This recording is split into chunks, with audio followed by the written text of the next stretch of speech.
This is crazy because James Gunn just gave us a ton of news about the future of the DCU, including a huge announcement about the next Superman movie, updates on the new Batman and Wonder Woman castings, and he confirmed a new project that is in the works. Let's talk about it all. Let's start off with this new announcement he made about Man of Tomorrow, which, if you don't know, is the next Superman movie. It's going to follow Superman and Lex teaming up against Brainiac. And if you're someone that didn't like how Superman looked visually, you're going to be happy with this news because he just announced that Sam McCurdy, who was a cinematographer for Shogun and Game of Thrones, will serve as a cinematographer for Man of Tomorrow. Now, I personally like how Superman looks visually. I think it is a good looking movie, but this is without a doubt a huge upgrade because Game of Thrones and Shogun are both beautiful series, and I feel like this is going to give Man of Tomorrow a way more cinematic feel than what we saw in the Superman movie. And while a cinematographer doesn't really tell you anything about the story, it kind of gives you the vibe that we're going to go for, like I said, a little bit more cinematic and maybe a darker tone, less bright and hopeful, which honestly I'm looking forward to as long as we don't go full Man of Steel, grimdark Superman with it. Let's switch over to some Batman and Wonder Woman related news because James Gunn does give us an update about the Batman Brave and the Bold. But first, he says that no, all the rumors that have been going around of a Batman or a Wonder Woman audition are false. No actors have auditioned for this role yet. What kind of prompted this is the theory that Wonder Woman was going to be in Superman Man of Tomorrow, which starts filming in a few months. So a lot of people were thinking, hey, James Gunn's probably in the casting process right now.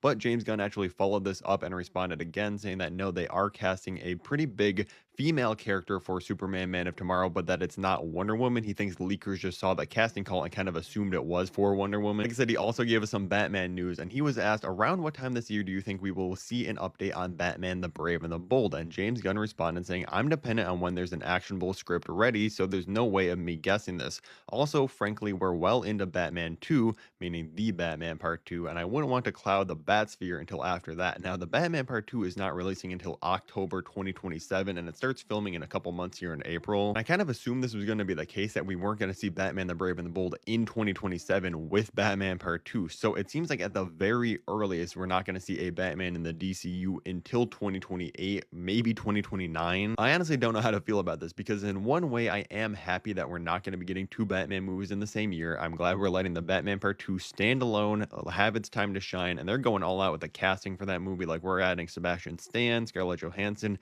That is going to be a huge film. It is also weird to not have a Batman in this new DC universe for probably 4 or 5 years. Like I said, if we don't see him until like 2029, and that would be crazy. But I am just happy that James Gunn is open to having these other projects like the Batman and this dynamic duo, we'll get to this news in a second, that are taking place outside of the DCU, because I think that's one of the biggest mistakes Marvel made, is focusing on everything being 100% canon to the main MCU timeline. I'm glad James Gunn's not afraid to have these other stories in other universes, and he was asked, is the dynamic duo movie, which is going to be an animated film,